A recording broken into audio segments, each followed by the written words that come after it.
Mesdames et messieurs, bienvenue à cette édition d'information sur Kinshasa Télévision. Ouvrons ce journal avec de l'économie. C'est ce mardi que la mesure prise par le gouvernement et les importateurs sur la baisse des prix de première nécessité devrait entrer en vigueur. Malheureusement, sur le terrain, le constat est autre. Pas de baisse de prix de produits. Cette mesure n'est pas encore prise en compte. Les détails dans ce reportage d'André Junior Moumaka. La flambée des prix des produits de première nécessité est restée des rigueurs sur le marché. Le tour effectué aujourd'hui nous a permis de constater le statu quo par rapport au prix des produits de première nécessité visés par la mesure du gouvernement. En principe, ces produits devraient baisser de 5 à 11%. Nesi carton ngombe o tozali na $100 soki na $100 opesi osui carton ngombe o lelo eleki lisusu eleki Thomson ndenge ezaka prix ya likolo. Thomson mibale okosomba yango na 5000. So osombi Thomson ya 4000 faut bimisa 10000 po somba Thomson. Biloko nyonso ya to likolo. Soko osali wenzi ya 10000 faut bana bakolia te. Faut sa wenza fa 5000 francs. Madès sokomiti na 5000 francs. Yaki na ba 3000 francs. Et matiti na ba 5000 francs. Loso yaki na 1000 francs. Et komiti na ba 2300, 2500. Mafuta yaki na coca yaki na 1000 francs. Et komiti na ba 2500. Donc moi ça donc on vivre. Même certains détaillants qui s'approvisionnent chez les grossistes au grand marché ne se sont pas retrouvés face à la flambée des prix. Je crois $60 pour ça moi achat pas besoin d'un jeune entrepreneur mais en venant avec mes $60 dans le marché na se rendre compte que na zuka moi petit market on a mais alors que mon wana si ba bloc na moi prix à rokita il ne permettre ngana so moi bloc beleta na oteka peut-être na komata na $100 naza simple de bien na coopéra teka ba vix na ngani ba papier mouchoir. Papier mouchoir est 5 000, mais papier mouchoir comme 11 000, comme 10 000. Pour bénéficier combien? Il faut peut-être attendre l'impact de la baisse des taxes décidée par le gouvernement pour voir donc la baisse des prix des produits de première nécessité. Le chef de l'État s'adresse à la nation ce mercredi 11 décembre au Palais du Peuple devant l'Assemblée nationale et le Sénat réunis en congrès. En toile de fond, les débats sur le changement de la Constitution et le social de la population. Comme l'oblige la tradition, le président Tshisekedi va s'adresser à la nation le mercredi 11 décembre pendant que la classe politique est divisée sur la question du changement ou de la révision de la Constitution. Les attentes des Congolais sont nombreuses et diverses, mais également exigeantes. Donc, la CT, premièrement, vie sociale, deuxièmement, transport, troisième, dollar. Donc, la stabilité de la population, la embouteillage. Nous souffrons dans le transport. Pour qu'il ne peut pas peuple, azoya, na bisika azoluka na passe, pas azonga pe na passe. Sur le plan social, le pouvoir d'achat des Congolais est une situation très délicate. Les Congolais attendent mieux. Social, les alliés vraiment mon boulot. Donc, à mes capena pour améliorer la situation des Congolais dans côté social. Dans les secteurs des infrastructures, un manque cruel de routes et de voies de communication, autant dans les grandes villes que dans le Congo profond. Banzela pena eza bientôt soki moi ezali. Asala service bibamba bamba. La situation sécuritaire dans l'est du pays, une urgence dont la population attend d'énormes améliorations. Ce premier discours sur l'état de la nation du second mandat de Félix Tshisekedi Tshilombo est un point important de projection pour les 4 prochaines années. Le temps est venu pour les alliés du président de la République démocratique du Congo de se déterminer par rapport au débat qui déchire actuellement la classe politique sur la révision ou le changement de la Constitution. Ainsi, après Jean-Pierre Bemba, Vital Kamerhe s'est exprimé sur la question. Jean Kamukelenge pour cet extrait. En ce qui concerne la révision constitutionnelle elle-même, je voudrais rappeler aux uns et aux autres, évoquer cette question, ce n'est pas un tabou. C'est dans la même constitution, à l'article 218, où l'on prévoit le mode de sa révision et qui sont habilités à prendre une telle initiative. Au numéro 1, c'est indiqué le président de la République. Au numéro 2, c'est le gouvernement réuni en conseil des ministres. Au numéro 3, c'est chacune des chambres du Parlement par la moitié de sa composition, c'est-à-dire la moitié des députés, la moitié des sénateurs. Au numéro 4, c'est la population congolaise par une pétition de 100 000 personnes. Mais alors, où est le péché? Je ne vois pas où est le péché. Nous sommes toujours dans la légalité constitutionnelle. Mais maintenant, quand on commence à réfléchir, certains préfèrent réfléchir à haute voix, d'autres à voix basse. Certains préfèrent aller trop vite en besogne, ce que le président n'a demandé à personne. Le président de la République a indiqué qu'il va mettre en place une commission constitutionnelle qui sera chargée, multidisciplinaire, qui sera chargée de réfléchir sur cette question. Mais cette commission n'est même pas encore mise en place et n'a pas encore réfléchi. Mais il y a des gens qui ont le don de lire ce qui viendra. Mais cette commission, on ne dira pas que c'est une commission seulement de la majorité.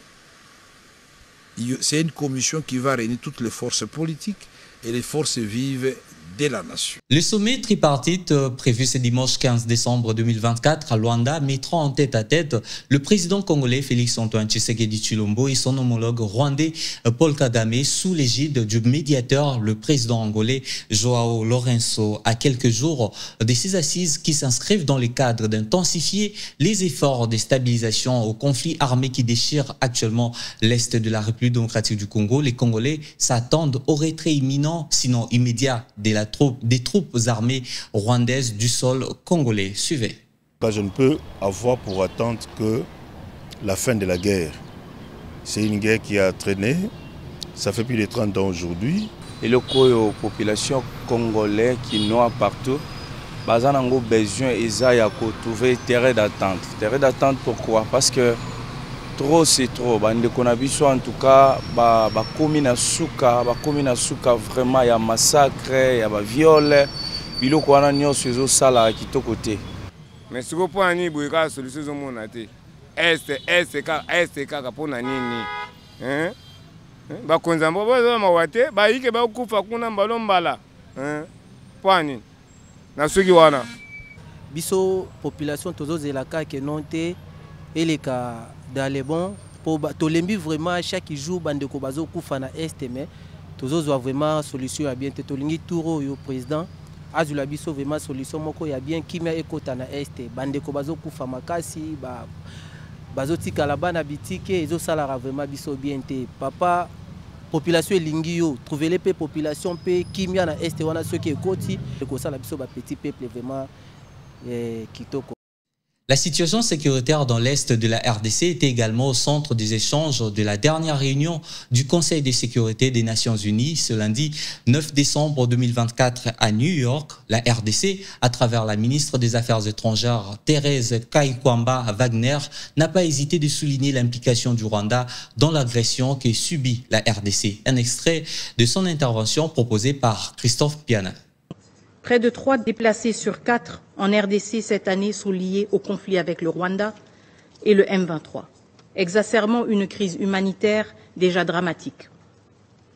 Par ailleurs, des déplacements prémédités de civils combinés à la nomination illégitime d'autorités coutumières et territoriales imposées par le M23 traduisent une volonté claire de redessiner la composition démographique des territoires sous leur contrôle. Ces pratiques, qui s'apparentent à une épuration ethnique, visent à établir un contrôle durable tout en sapant les structures sociales et culturelles existantes et en exacerbant les tensions locales. Toujours dans ce même dossier, Bintou Keïta, chef de la mission onusienne en RDC, a quant à elle relevé l'importance de la continuité de la mission d'observation et de stabilisation de la paix au Congo en soulignant qu'à ce jour, le M23 occupe le double des territoires occupés en 2012. Une situation qui, selon elle, nécessite l'intervention urgente de la communauté internationale. Suivez ces propos recueillis par Christophe Piana. Mesdames et messieurs, distingués membres du Conseil de sécurité, la situation sécuritaire en Ituri et au Nord Kivu reste préoccupante. Le M23, non signataire de l'accord de cessez-le-feu, a consolidé son occupation civile et militaire au Nord Kivu. Aujourd'hui, il contrôle de vastes zones dans les territoires de Massissi, Rutshuru, Walikale, Nyiragongo et Lubero.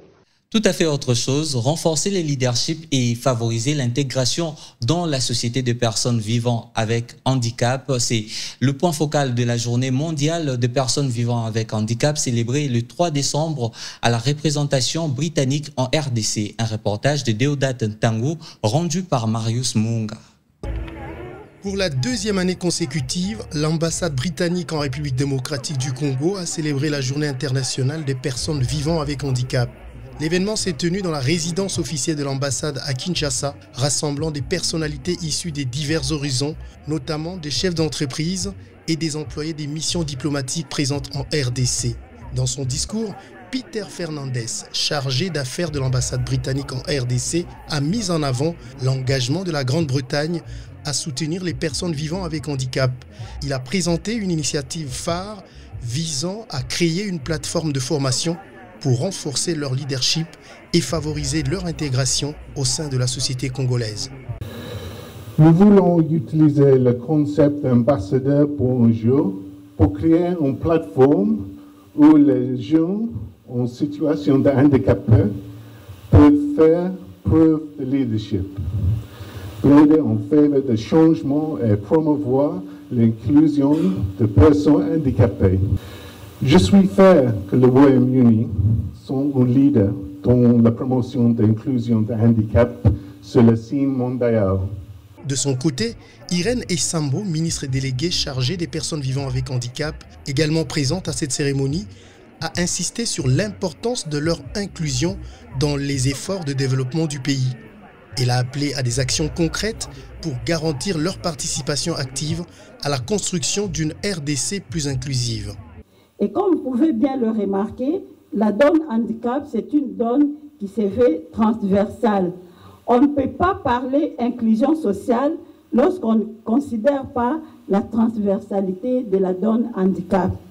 Et si nous parlons avec vous aujourd'hui, si vous avez une ministre qui est au sein du gouvernement central en train de parler personnes avec handicap, c'est parce qu'il y a eu la détermination et l'engagement du président de la République, Félix Antoine Tshisekedi Tshilombo, qui a voulu que, dans le cadre de sa gouvernance, on mette l'accent sur l'inclusion sociale des personnes avec handicap.